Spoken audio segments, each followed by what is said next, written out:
The courtroom was cold, not because of the air conditioning, but because of the silence that fell as the little black girl walked in.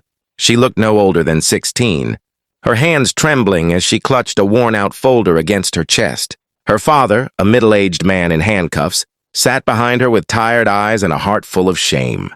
Everyone in the room whispered, "What's she doing here? She's not even a lawyer. This is ridiculous!" But she didn't care. Today, she wasn't just a daughter. She was her father's last hope. The judge, a tall man with silver hair and a smirk that could slice through confidence, leaned back in his chair. "You must be joking," he said, his voice echoing. "You're here to represent your father? You, a child?" She nodded, her voice steady even though her heart raced. "Yes, Your Honor, my name is Alyssa Carter, and I'm here to defend my father and because no one else will." Laughter filled the room. Even the prosecutor couldn't hide his grin. "This isn't a game, little girl," he sneered. "Court isn't a place for emotions." But Alyssa stood tall. "Then maybe that's the problem," she said quietly. The judge raised an eyebrow.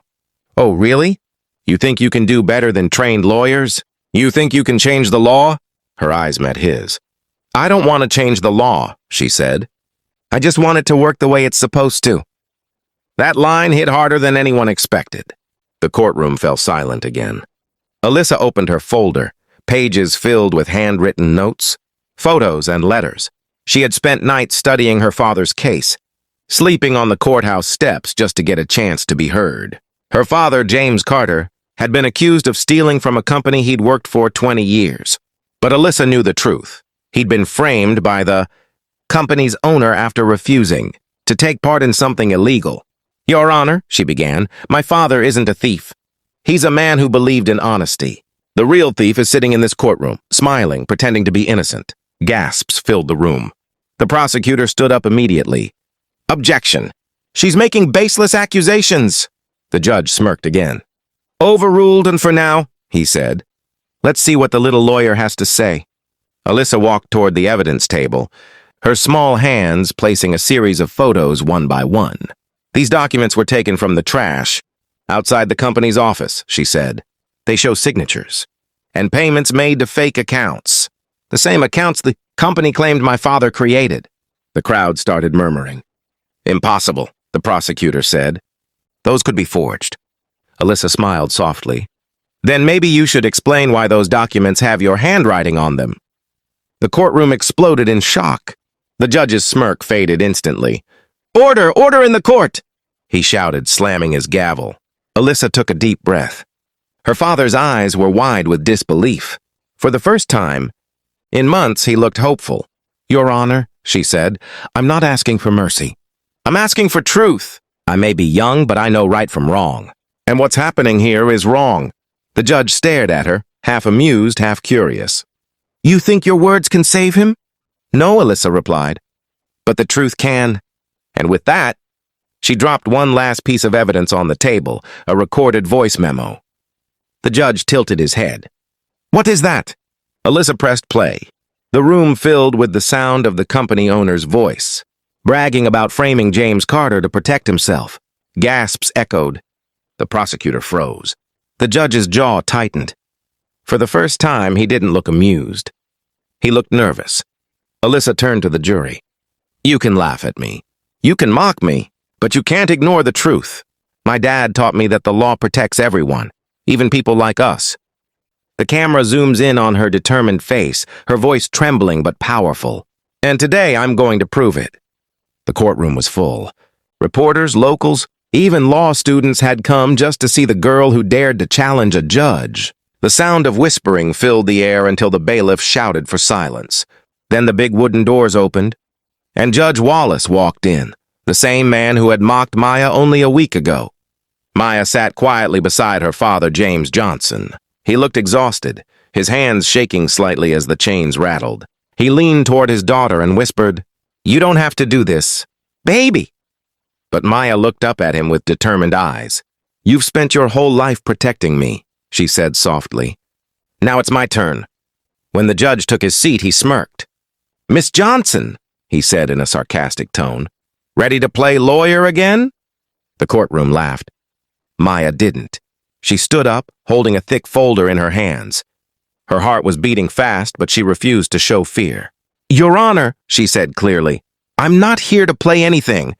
I'm here to defend my father because no one else would." The laughter stopped. The judge raised his eyebrows. "Do you even know what perjury means, young lady?" he asked, still mocking. Maya looked him straight in the eye. "Yes, sir," she replied. "It means lying under oath. Something I would never do." "Even if you did." The entire room went silent. The judge's face turned red with anger. "Watch your tone," he warned. "With all due respect, Your Honor," Maya said calmly, "maybe you should watch yours." She walked to the center of the courtroom, holding up a photo. "This," she said, "is a timestamp from the gas station camera. My dad was paying for gas at 7:45 p.m. The robbery happened at 7:47, 12 miles away." The prosecutor jumped from his seat. "Objection. This evidence hasn't been submitted because no one gave us a chance to," Maya cut in. "You never cared to listen to the daughter of a black mechanic." Murmurs spread through the courtroom. Even the judge froze. He slammed his gavel, shouting, "Enough! You're out of line!" "Or maybe," Maya said softly, "I'm the only one in line." The courtroom fell completely silent. The jury watched her. The judge leaned back, clearly shaken by her courage. Maya took a deep breath and began explaining the evidence piece by piece. Phone records, receipts, witness inconsistencies. She had spent weeks gathering it all by herself while her father sat in jail. "My dad has fixed cars for almost everyone in this town," she said, her voice trembling. "When people couldn't afford repairs, he told them to just pay later. But when one man committed a robbery and the police found no leads, they picked the first black man who was nearby." She swallowed hard, holding back tears. "And that man was my dad." She turned toward the judge again. "You said I should leave law to the grown-ups. So I studied every law I could find. Georgia Code, Section 16841. It says that intent must be proven for armed robbery. My father had no weapon, no intent, no motive. Nothing but a face you decided to believe looked guilty." The room was frozen. Even the prosecutor seemed lost for words. Maya placed the old, worn law book on the stand. It looked too big in her small hands, but her confidence made her look larger than life. Judge Wallace rubbed his temples. "That is technically correct," he muttered. "Not technically," Maya said. "Legally?" The prosecutor tried to recover. "But the witnesses identified him." Maya interrupted again. "Two witnesses, both pressured by your department to pick someone just to close the case." She took out her phone, pressed play, and a shaky video filled the courtroom speakers. It was one of the witnesses saying, "They told me if I didn't choose someone, they'd think I was involved." Gasps echoed through the room. The judge stared at the screen in disbelief. "Where did you get this?" he asked. "Public record request," Maya replied. "Under the Georgia Open Records Act. You told me I didn't understand the law, so I learned it." Even the judge couldn't respond. The same man who mocked her now looked ashamed. He looked down at his desk, unable to meet her eyes. Maya's voice grew softer but stronger.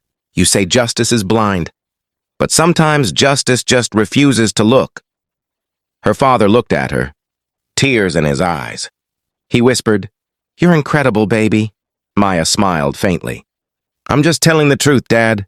For the first time, Judge Wallace didn't have a comeback. His face, once filled with pride, now showed doubt and maybe guilt. He looked at the evidence again, flipping through the papers she had placed in front of him. Every page told the same story. Her father was innocent.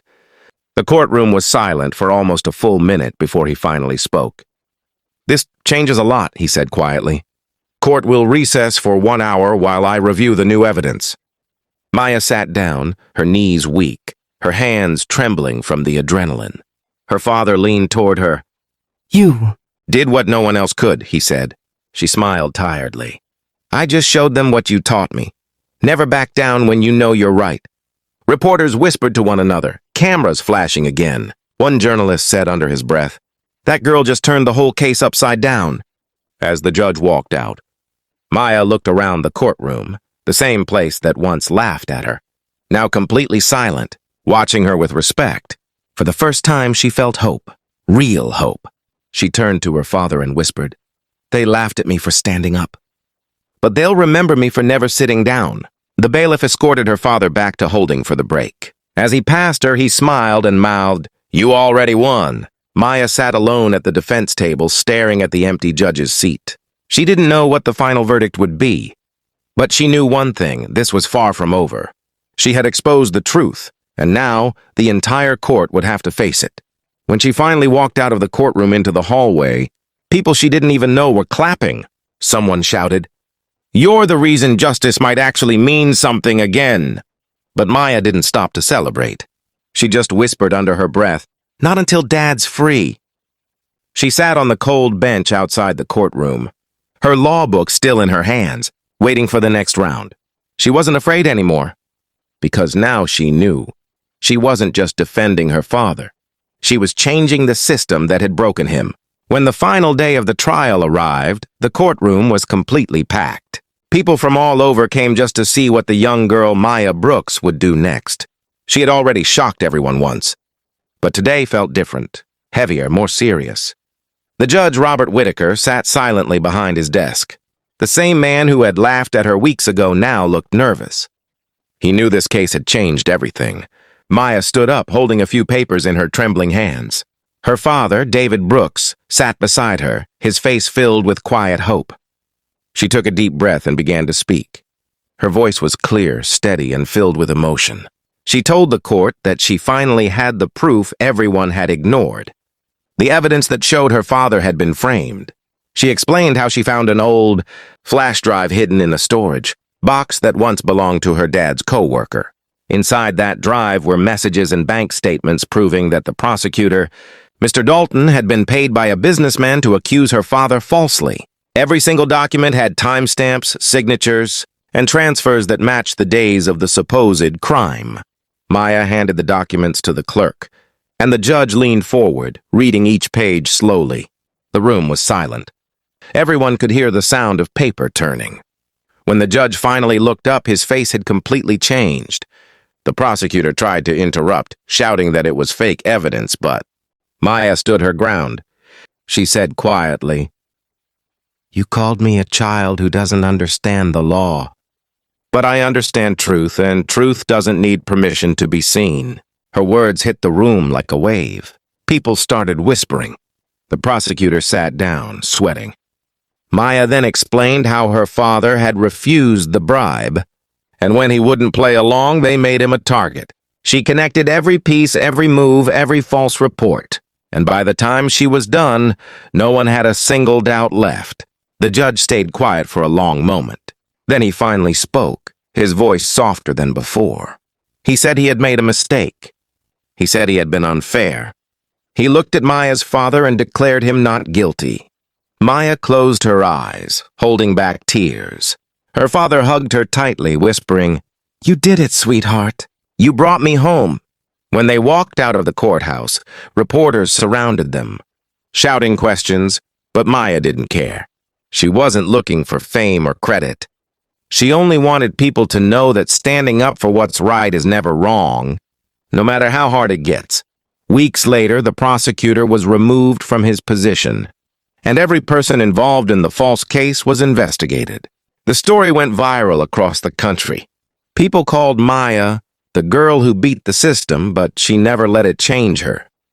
She stayed humble, just happy that her dad could finally sleep in peace.